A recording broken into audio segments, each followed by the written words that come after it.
Čaute páni, vítajte v Ľuboticiach, máte po obliadkách, ako bude sa miata pasovať Bavoraku? Ahoj, ahoj. Tak je to úzke na Bavorák, sme príliš dlhí na tie rallyové auta, takže, ale už sme to išli, sme si to užili a teraz má byť sucho, takže dúfam, že to bude podobný zážitok ako spred 2 rokov. Máš nejaký kľúč, ako zajazdiť dobrý čas na tej rýchlostke? Keby som ho mal, tak ho nepoviem. OK, asi tá rýchlostka má všetko, čo jazdec chce, technické pasáže, rýchle horizonty, čo z toho ťa tak najviac láka, čo z toho sa možno tak najviac bojíš? No tak ja mám M3, takže tam tá rýchla pasáž, ale keďže je to v lese, tak je to veľmi na úzko a tým pádom je to aj dosť na srdce, no. OK, tak budeme držať palce a veľa šťastia. Ďakujem pekne.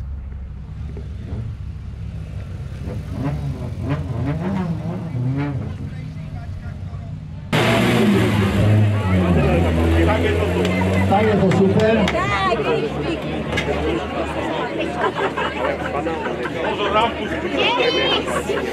No, priatelia, Bavoráci sú zločením E36M3, ktorý bude prekonať v rámci boli.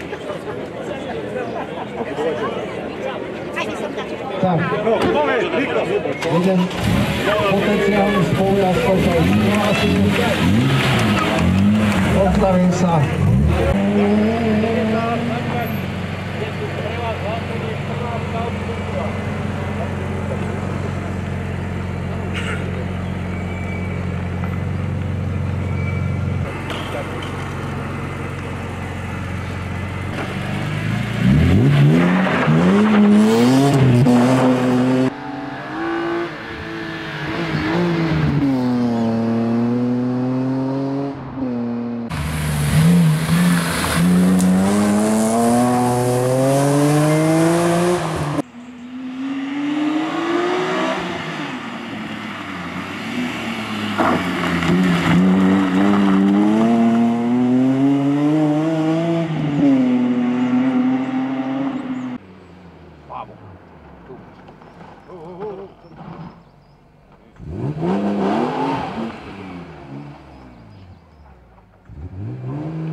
Po prvej RZ zatiaľ druhé v triede, ako sa ide, ako vyzerá rýchlostka? Veľmi horúco sa ide, strašne. Rýchlostka je krásna, rýchla, nebezpečná. Všetko, čo sa dá na rally dať, tak je tam. Boli nejaké zaujímavé momenty? Ani nie. Nespomínam si. Taktika do posledného kola? Byť rýchly. OK, držíme palce. Ďakujem.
Čaute páni, vítajte v cieli. Nakoniec prvé miesto v triede, celkovo tiež vysoko. Nakoniec si sa vyzerá, že pomestil s Bavorákom na Cemiate. No áno, nikde sme nešmykali, išli sme stopu a každým kolom sme sa zrýchľovali, takže bolo to fajn. Žiadne chyby, auto posluchalo, tak sme maximálne spokojní. Čo si odnášaš možno z tohto preteku ako najväčšiu pozitívnu vec pre teba? Pohár. Ale ešte je tu čo zlepšovať na tomto aute, ale určite skúsenosti. A takýchto tratí nie je veľa na Slovensku, takže čím viac sa ich jazdí, tým je to lepšie. OK, tak gratulujeme a užívajte ešte deň. Ďakujem pekne.